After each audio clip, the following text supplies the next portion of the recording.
కావలిలో సంచలనం సృష్టించిన మన్నెమాల సుకుమార్ రెడ్డి పుట్టినరోజు వేడుకలు.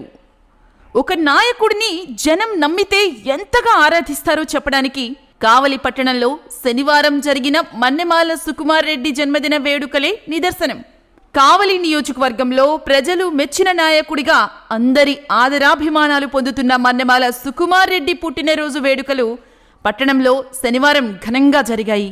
శుక్రవారం అర్ధరాత్రి నుంచి శనివారం మధ్యాహ్నం వరకు గ్రామాలే కావలి పట్టణానికి కదిలివచ్చాయి. సుకుమార్ రెడ్డి నివాసం నుంచి బృందావనం కాలనీ వరకు జనం వచ్చిన ఆటోలు, బండ్లు బారులు తీరాయంటే సుకుమార్ రెడ్డికి ఉన్న క్రేజ్ అర్థమవుతుంది.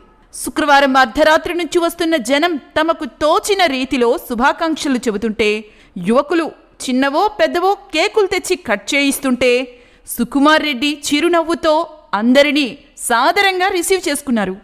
కావలి పట్టణంలోని మన్నెమాల సుకుమార్ రెడ్డి ఇంటికి నాయకులు, కార్యకర్తలు, అభిమానులు, ఆత్మీయులు చేరుకుని పుట్టినరోజు శుభాకాంక్షలు తెలిపారు. శాలువాలు, పూల బొకేలు, గజమాలలు, పూల కుండీలు, భారీ కేకులు తీసుకొచ్చి సుకుమార్ రెడ్డికి అందజేసి పుట్టినరోజు శుభాకాంక్షలు తెలియజేశారు. కాగా కావలి పట్టణంలోని మన్నెమాల సుకుమార్ రెడ్డి నివాసం వద్ద జనవరి 13వ తేదీ ఉదయం నుంచే భారీగా ఆత్మీయులు తరలిరావడంతో ఆయన నివాస పరిసరాలన్నీ కూడా కిక్కిరిసిపోయాయి. మన్నెమాల సుకుమార్ రెడ్డి పుట్టినరోజును పురస్కరించుకుని యువకులు రక్తదానం చేశారు.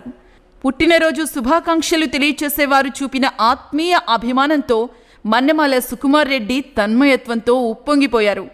పట్టణంలో ముఖ్యమంత్రి వైఎస్ జగన్మోహన్ రెడ్డి, మన్నెమాల సుకుమార్ రెడ్డి ఫోటోలతో కూడిన ఫ్లెక్సీలు సుకుమార్ రెడ్డి అభిమానులు ఏర్పాటు చేయడంతో ప్రజలు ఆసక్తిగా చర్చించుకున్నారు. వేలాదిగా తరలి వచ్చిన అభిమానుల కోసం ప్రత్యేకంగా ఏర్పాటు చేసిన ఫుడ్ స్టాల్స్ సరిపోక అదనంగా అప్పటికప్పుడు ఏర్పాట్లు చేయాల్సి వచ్చిందంటే సుకుమార్ రెడ్డికి జనాల్లో ఉన్న క్రేజ్ ఏంటో అర్థమవుతుంది. సుకుమార్ రెడ్డి రాజకీయ ప్రస్థానం కూడా జనాలతోనే ముడిపడి ఉండటం గమనార్హం. డాక్టర్ వైఎస్ఆర్కు వీరాభిమానిగా, వైఎస్ఆర్సీపీ కోసం ప్రాణాలిచ్చే నేతగా రాజకీయాల్లోకి గుర్తింపు తెచ్చుకున్న సుకుమార్ రెడ్డి మొదటి నుంచి జనాల్లోనే ఉన్నాడు. వ్యాపారాల్లో సంపాదించిన డబ్బుని జనాల కోసం భారీగా ఖర్చు చేశారు. రాజకీయ ప్రయోజనాల కోసం కాదు, రియల్ సర్వీస్ మోటో.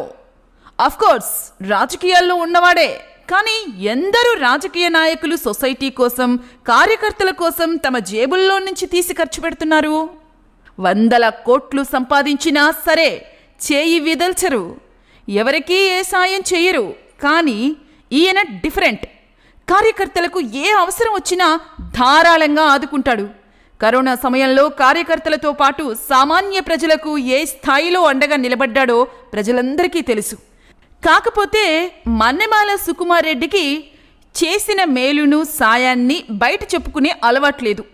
మనం చేసిన సాయం 10 మందికి తెలియాల్సిన అవసరమే లేదు, పైన భగవంతుడికి తెలిస్తే చాలు అనుకునే రకం వారు. అందుకే ప్రస్తుతం ఎలాంటి పదవులు, అధికారం లేకపోయినా ఆయన జన్మదిన వేడుకల కోసం జనాలు తిరునాళ్లకొచ్చినట్లుగా వచ్చారు. కార్యకర్తల ఆశీస్సులు, మద్దతు మనస్ఫూర్తిగా ఉంటేనే ఎవరైనా నాయకుడిగా రాణిస్తారని, వారి మద్దతు లేకుండా నాయకుడిగా నిలదొక్కున్న వారు చరిత్రలోనే ఎవరూ లేరని పుట్టినరోజు శుభాకాంక్షలు తెలియజేయడానికి వచ్చిన వారితో మన్నెమాల సుకుమార్ రెడ్డి అన్నారు. అలాగే ముఖ్యమంత్రి వైఎస్ జగన్మోహన్ రెడ్డితో సంప్రదించిన తర్వాతనే భవిష్యత్తు రాజకీయ నిర్ణయం ఉంటుందని, అన్ని విషయాలు తనను అభిమానిస్తున్న నాయకులు, కార్యకర్తల మనోభావాలకు అనుగుణంగానే నిర్ణయం తీసుకుంటానని మన్నెమాల సుకుమార్ రెడ్డి స్పష్టం చేశారు.